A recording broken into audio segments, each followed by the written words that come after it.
I'm here in the Malaga Cove Plaza. This was the first cluster of commercial buildings and the first residential subdivision to open on the peninsula, Palos Verdes estates. The buildings behind me were constructed over nearly 40 years, from 1925 to 1964. But amazingly, they're visually tied together. They hang together really nicely despite that long range of construction.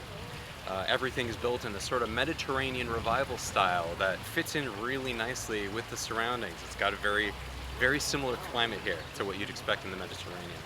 The reason why everything hangs together so nicely is rooted in the development of Palos Verdes. The peninsula was purchased in 1913 by a syndicate of rich white investors headed by Frank Vanderlip, who's a banker from the East Coast. He bought the place sight unseen. He just knew it was going to be awesome. And very early on, Vanderlip and his compatriots, they hired a city planner named Charles Cheney, and also the landscape designers, the Olmsted brothers, one of the most famous landscaping firms in America.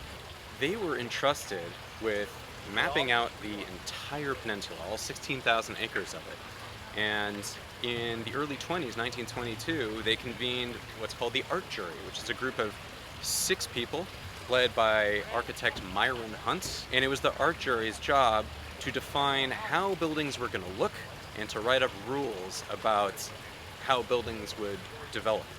Their original plan was to create 3 commercial centers, 3 plazas in Palos Verdes estates. This is one of them in Malaga Cove, and there was another one planned in Belmonte and another one in the Lunada Bay area. For this one, Malaga Cove Plaza, they chose the firm of Weber, Staunton, and Spalding. Now, Weber and Spalding would go on to design the Catalina Casino and sort of define the look of Catalina Island in the late 20s and onwards. The first 2 buildings that Weber and Spalding designed were the Gardner Building on one side of the plaza.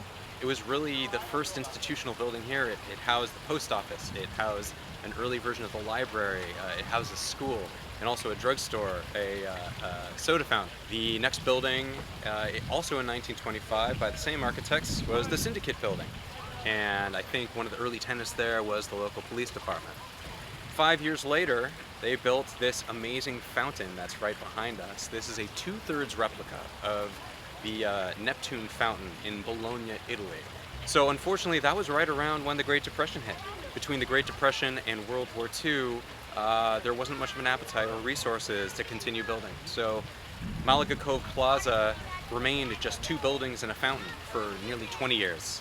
But in 1949, they started filling in the rest of the space with the other buildings that you see today. And the final one was built in 1964. And it was a 3-story building that was intended for the Bank of America. And I think the next year, 1965, there were corporate offices for Taco Bell that occupied that space for a little bit. So nearly 100 years after the first building went up in Malaga Cove Plaza, this is still one of the social and commercial hubs in Palos Verdes estates. The Art Jury are still doing their thing. You know, it's one way to develop a city. Make sure that that iron fist of great architectural design is squeezing out any differences or dissent. It's one way to do it. Anyway, thanks for doing LA with me.